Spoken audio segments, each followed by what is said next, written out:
السلام علیکم۔ آج جمعہ ہے، مارچ کی 24 تاریخ۔ پاکستان میں سر شام کے 7، بھارت میں 7:30، اور یہاں ہمارے اسٹوڈیوز کی گھڑیوں میں صبح کے 10 بج رہے ہیں۔ وائس آف امریکہ واشنگٹن کی اردو سروس سے میں ہوں خالد حمید، خبروں کے ایک بلیٹن کے ساتھ۔ عالمی مالیاتی ادارے IMF نے کہا ہے کہ حکومت پاکستان کی جانب سے اعلان کردہ فیول سبسڈی سمیت دیگر نکات پر کسی حتمی نتیجے پر پہنچنے کے بعد ہی اسٹاف لیول معاہدہ ہوگا۔ پاکستان $6.5 ارب قرض پروگرام کی جلد بحالی کا خواہش مند ہے، لیکن وزیر خزانہ اسحاق ڈار کے IMF سے مذاکرات کے کئی ادوار کے باوجود تاحال یہ پروگرام بحال نہیں ہو سکا ہے۔ IMF کے نمائندہ برائے پاکستان ایستھر پیرس نے وائس آف امریکہ کی نمائندہ سارہ زمان کو ایک سوال کے جواب میں بذریعہ ای میل بتایا ہے کہ پاکستانی حکام کی جانب سے حال ہی میں اعلان کردہ سستے پیٹرول کے پروگرام سمیت چند دیگر نکات پر حتمی بات چیت ہونا باقی ہے، اور کسی نتیجے پر پہنچنے کے بعد ہی اسٹاف لیول معاہدہ ہوگا۔ پاکستانی شدت پسند تنظیم کالعدم تحریک طالبان پاکستان خیبر پختونخوا کے جنوبی علاقوں میں ایک ایسے وقت میں مزید منظم اور متحرک ہو رہی ہے جب ملک بھر میں سیاسی بحران میں دن بدن اضافہ ہو رہا ہے۔ رواں ماہ مارچ میں خیبر پختونخوا کے جنوبی اضلاع سے تعلق رکھنے والے 3 عسکریت پسند کمانڈروں نے اپنی علیحدہ سرگرمیاں ترک کر کے کالعدم تحریک طالبان پاکستان کے سربراہ مفتی نور ولی محسود سے بیعت کر کے ان کی سربراہی میں سرگرمیاں جاری رکھنے کا اعلان کر دیا ہے۔ خیبر پختونخوا کے جنوبی علاقوں میں پہلے بھی پرتشدد کارروائیاں تواتر سے ہوتی رہتی ہیں۔ کالعدم تنظیم نے فروری میں 29 وارداتوں کی ذمہ داریاں قبول کی ہیں۔ ان واقعات میں 21 جنوبی علاقوں میں ہوئے ہیں۔ تجزیہ کاروں کا موقف ہے کہ TTP کے منظم اور متحرک ہونے کے زیادہ اثرات خیبر پختونخوا ہی پر مرتب ہوں گے۔ سندھ پولیس نے سندھ کے شہر میرپور خاص سے تعلق رکھنے والے مقامی ٹی وی سے وابستہ ایک صحافی کو توہین مذہب اور فساد پھیلانے کے الزام میں گرفتار کر لیا ہے۔ پولیس نے بلوچی زبان کے ٹی وی سے تعلق رکھنے والے صحافی اسلم بلوچ کے خلاف مبینہ طور پر ہندو دیوتا کی بے حرمتی اور اس کی ایڈٹ شدہ تصویر پر ایک سیاسی رہنما کی تصویر سوشل میڈیا پر پوسٹ کرنے اور اسے واٹس ایپ گروپس پر شیئر کرنے پر مقدمہ درج کیا ہے۔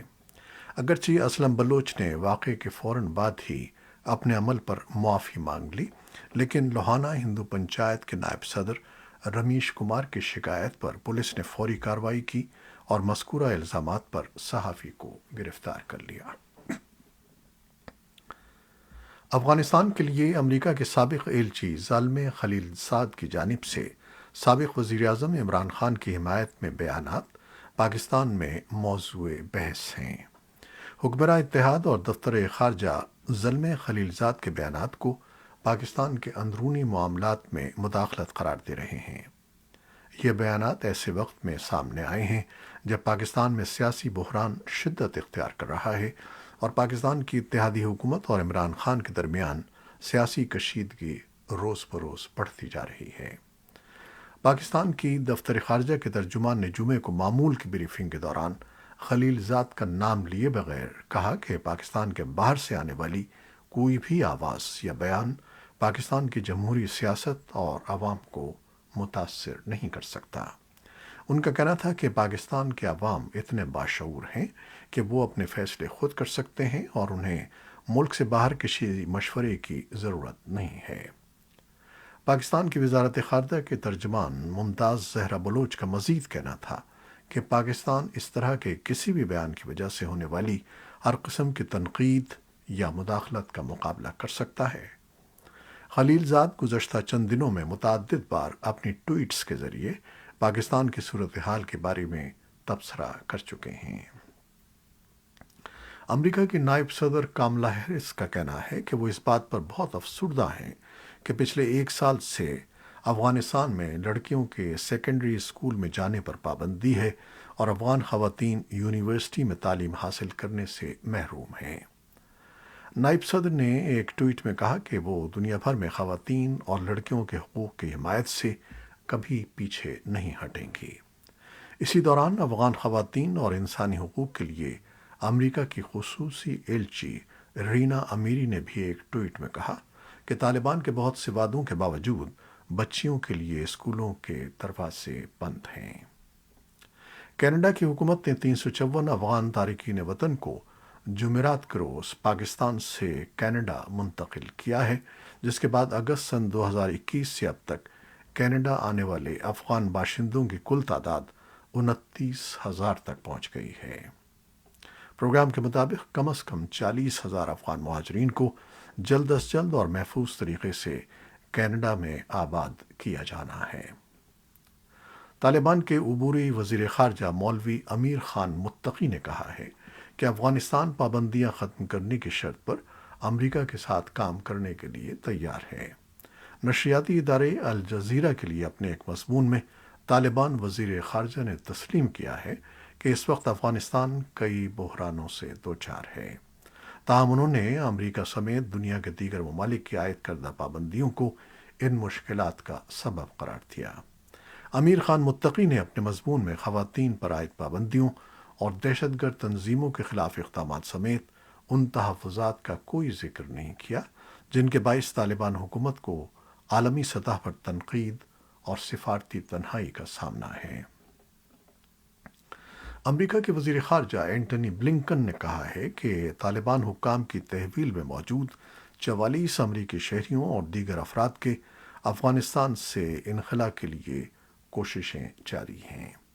امریکی کانگریس میں ایک سوال کے جواب میں ان کا کہنا تھا کہ محکمہ خارجہ نے طالبان حکومت کے قیام کے بعد 975 امریکی شہریوں کو افغانستان سے نکلنے میں مدد فراہم کی ہے، جبکہ 175 ایسے افراد اب بھی وہاں موجود ہیں جو خود کو امریکی شہری بتاتے ہیں۔ اینٹنی بلنکن نے کہا کہ سیکیورٹی کے پیش نظر طالبان حکام کی تحویل میں موجود افراد اور ان کے اہل خانہ کی شناخت ظاہر نہیں کی جا رہی ہے۔ سینئر کانگریس رہنما راہل گاندھی کو وزیر اعظم نریندر مودی کی ہتک کے ایک معاملے میں گجرات کی ایک عدالت کی جانب سے 2 سال کی جیل کی سزا سنائے جانے کے بعد ان کی لوک سبھا کی رکنیت منسوخ کر دی گئی ہے۔ کانگریس نے اس فیصلے کو اشتعال انگیز اور آمرانہ قرار دیا ہے اور اس کے خلاف قانونی اور سیاسی طور پر لڑائی لڑنے کا اعلان کیا ہے۔ کانگریس نے راہل گاندھی کی سزا کے فیصلے کو بھی اعلیٰ عدالت میں چیلنج کرنے کا اعلان کیا ہے۔ کانگریسی کارکنوں نے اس فیصلے کے خلاف جمعے کو مختلف ریاستوں میں احتجاج کیا۔ پولیس نے کئی ارکان پارلیمان کو حراست میں لے لیا۔ وہ انہیں ایک بس میں بٹھا کر قریبی پولیس تھانے لے گئی۔ پولیس کی اس کارروائی کی وجہ سے مارچ ختم کر دیا گیا۔ حکمراں جماعت بی جے پی نے راہل گاندھی کو سزا سنائے جانے کے فیصلے کا خیر مقدم کیا اور کہا کہ قانون اپنا کام کر رہا ہے۔ مبصرین کا خیال ہے کہ راہل گاندھی کو 2 سال کی سزا اسی لیے سنائی گئی ہے تاکہ وہ پارلیمنٹ کی اپنی رکنیت سے محروم ہو جائیں اور اگلے پارلیمانی انتخابات میں بھی حصہ نہ لے سکیں۔ امریکی فوج نے کہا ہے کہ اس نے مشرقی شام میں پاسداران انقلاب سے وابستہ گروہوں کے ٹھکانوں پر متعدد فضائی حملے کیے ہیں۔ یہ حملے جمعرات کو ایک ڈرون حملے میں امریکی کانٹریکٹر کی ہلاکت کے جواب میں کیے گئے ہیں۔ وائس آف امریکہ کے نمائندہ کارلا بیب کی رپورٹ کے مطابق پینٹاگن نے کہا ہے کہ امریکی کانٹریکٹر جمعرات کو شمال مشرقی شام میں اتحادی فوجیوں کے اڈے پر یک طرفہ ڈرون حملے میں مارا گیا تھا۔ انٹیلیجنس اداروں کا اندازہ ہے کہ یہ ایرانی ساختہ ڈرون تھا، جس کے نتیجے میں ایک کانٹریکٹر ہلاک اور 5 امریکی فوجیوں سمیت 6 امریکی زخمی ہوئے۔ امریکی وزیر دفاع لائٹ آسٹن نے جمعرات کو ہی جاری ایک بیان میں کہا ہے کہ ایران کے پاسداران انقلاب سے وابستہ گروہوں کے زیر استعمال تنصیبات پر متناسب اور سوچ سمجھ کر درست حملوں سے جواب دیا گیا ہے۔ لائٹ آسٹن نے کہا کہ یہ فضائی حملے جمعرات کے حملے سمیت شام میں پاسداران انقلاب سے وابستہ گروہوں کی جانب سے اتحادی فورسز کے خلاف حالیہ حملوں کا جواب ہیں۔ انہوں نے واضح کیا کہ کسی گروہ کو ہماری فوج پر حملے کی کھلی چھوٹ نہیں دی جا سکتی۔ امریکی وزیر دفاع نے اپنے بیان میں جوابی کارروائی کے دوران پاسداران انقلاب سے وابستہ گروہوں کو پہنچنے والے نقصانات کی تفصیلات نہیں بتائیں۔ واضح رہے کہ شام میں شدت پسند تنظیم داعش کو دوبارہ سر اٹھانے سے روکنے کے لیے لگ بھگ 900 امریکی فوجی مشرقی شام میں شامی کرد فورسز کی مدد کے لیے موجود ہیں۔ امریکہ کے chairman joint chiefs of staff general Mark Milley نے جمعرات کو قانون سازوں کو خبردار کیا کہ ایران دہشت گرد گروہوں اور خانہ جنگی میں سرگرم جنگجوؤں کی حمایت کے ذریعے مشرق وسطی کو غیر مستحکم کرنے کا سلسلہ جاری رکھے ہوئے ہے۔ برطانیہ کی وزارت دفاع کے مطابق یوکرین پر روس کے حملے نے روسی فوج کے تربیتی نظام کو بری طرح متاثر کیا ہے، کیونکہ یوکرین میں بڑے پیمانے پر انسٹرکٹرز کو تعینات کیا گیا ہے۔ وزارت نے جمعے کو ایک ٹویٹر پوسٹ میں کہا کہ روس نے ممکنہ طور پر کم از کم 1000 فوجیوں کو دوبارہ تعینات کیا ہے، جو جنوب مغربی بیلاروس میں ایک ٹریننگ گراؤنڈ میں تربیت دے رہے تھے۔ یوکرین کے صدر ولادیمیر زیلنسکی کا کہنا ہے کہ ان کی فوج روسی فوجیوں کے خلاف جوابی کارروائی شروع کرنے کے لیے تیار ہے، لیکن اسے اپنے یورپی ہمسایوں کی مدد کی ضرورت ہے۔ زیلنسکی نے جمعرات کو یورپی رہنماؤں کو متنبہ کیا کہ اگر یورپ میں مزید انتظار کیا گیا تو برائی کو دوبارہ منظم ہونے اور برسوں کی جنگ کے لیے تیاری کرنے کا وقت مل جائے گا۔ ایک ٹرین سے کیے گئے ویڈیو خطاب میں زیلنسکی نے رہنماؤں پر زور دیا کہ وہ یوکرین کے لیے ہتھیاروں اور گولہ بارود کی ترسیل کو تیز کریں تاکہ وہ روسی حملے کو پسپا کرنے کے لیے اسے اپنی مہم میں استعمال کر سکیں۔ یورپی رہنماؤں نے جمعرات کو $2 بلین کے معاہدے پر دستخط کیے تھے، جس کی اس ہفتے کے شروع میں یورپی یونین کے وزرائے خارجہ اور دفاع نے توثیق کی تھی۔ اس معاہدے میں موجودہ اسٹاکس سے گولہ بارود بھیجنے اور یورپی یونین کے ممالک سے مزید راؤنڈز کے لیے نئے آرڈر دینے کے لیے مل کر کام کرنے کا مطالبہ کیا گیا۔ صدر جو بائیڈن جمعرات کو وزیر اعظم جسٹن ٹروڈو کے ساتھ دنیا کے متعدد مشکل ترین چیلنجز پر بات چیت کے لیے کینیڈا پہنچے ہیں، جن میں یوکرین میں جنگ، موسمیاتی تبدیلی، تجارت، بڑے پیمانے پر ہجرت اور چین سر فہرست ہیں۔ صدر جو بائیڈن اور ٹروڈو نے صحافیوں کے سوالات کے جواب نہیں دیے، کیونکہ صدر اور خاتون اول جل بائیڈن آٹوا میں وزیر اعظم کی رہائش گاہ پر ایک نجی ملاقات کے لیے پہنچے تھے۔ برطانیہ کے وزیر اعظم رشی سوناک نے اسرائیلی رہنما بنجامن نیتن یاہو کا 10 ڈاؤننگ اسٹریٹ میں خیر مقدم کیا ہے، جبکہ مظاہرین ان کی دائیں بازو کی پالیسیوں کے خلاف احتجاج کے لیے دفتر کے باہر جمع تھے۔ نیتن یاہو کا دورہ لندن ایسے وقت میں سامنے آیا ہے جب اسرائیل کو حکومت کے عدالتی نظام کو تبدیل کرنے کے منصوبوں پر قومی بحران کا سامنا ہے۔ وزیر اعظم بنجامن نیتن یاہو نے گہری منقسم قوم کے اختلافات کو دور کرنے کا عزم ظاہر کیا ہے، جو ملکی عدلیہ میں ان کے مجوزہ اصلاحات کے حوالے سے احتجاج کر رہی ہیں، لیکن انہوں نے اس بارے میں کوئی تفصیلات پیش نہیں کی کہ وہ یہ کس طرح کریں گے۔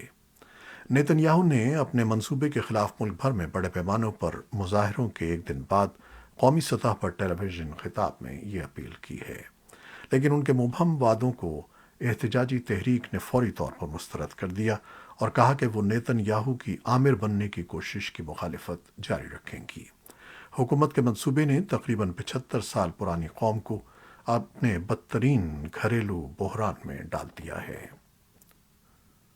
اسرائیل کے زیر انتظام علاقوں میں حکومتی سرگرمیوں کے کوآرڈینیٹر نے پیر کو اعلان کیا تھا کہ فلسطینی خواتین اور 12 سال سے کم عمر کے بچوں اور 55 سال سے زیادہ عمر کے مردوں کو رمضان کے پہلے جمعے کے موقع پر بغیر اجازت یروشلم جانے کی اجازت ہوگی۔ رمضان المبارک کے پہلے جمعے کی نماز کے لیے مغربی کناروں سے ہزاروں فلسطینی مسجد اقصی میں نماز میں شرکت کے لیے چوکیاں عبور کر کے یروشلم پہنچے۔ چین نے ایک بار پھر امریکی بحریہ کے ایک جنگی جہاز کو بحیرہ جنوبی چین سے نکالنے کا دعویٰ کیا ہے، جسے امریکہ نے مسترد کیا ہے۔ چینی وزارت دفاع نے اپنے بیان میں کہا ہے کہ ہم امریکہ سے مطالبہ کرتے ہیں کہ وہ اشتعال انگیزی سے باز رہے، بصورت دیگر سنگین نتائج برآمد ہو سکتے ہیں۔ امریکی نیوی نے اپنے بیان میں کہا ہے کہ بحیرہ جنوبی چین پر بیجنگ کا دعوی ملکیت سمندروں میں نقل و حرکت کی آزادانہ حقوق کے منافی ہے۔ امریکی نیوی نے کہا ہے کہ وہ بحیرہ جنوبی چین میں معمول کی سرگرمیاں جاری رکھے ہوئے ہے۔ گزشتہ روز بھی چینی فوج نے ایک امریکی جہاز کو بحیرہ جنوبی چین میں وارننگ دینے کا دعویٰ کیا تھا، جس کی امریکہ نے تردید کی تھی۔ یہ تھیں وہ خبریں جو فیس بک لائیو پر ہم نے آپ کے لیے پیش کی۔ ہماری ویب سائٹ، یوٹیوب اور پوڈ کاسٹ پر یہ بلیٹن آپ کے لیے پوسٹ کر دیا جاتا ہے۔ آپ ہمارے بلیٹن کو شیئر کرتے ہیں اور اپنے کمنٹس میں اپنی محبتوں اور دعاؤں کا اظہار کرتے ہیں، جس کے لیے ہم آپ کے بے حد ممنون ہیں۔ اپنی ان دعاؤں کو جاری رکھیے گا۔ نیوز ایڈیٹر بہجت جیلانی کے ساتھ خالد حمید کو اب اجازت دیجیے گا۔ اللہ حافظ۔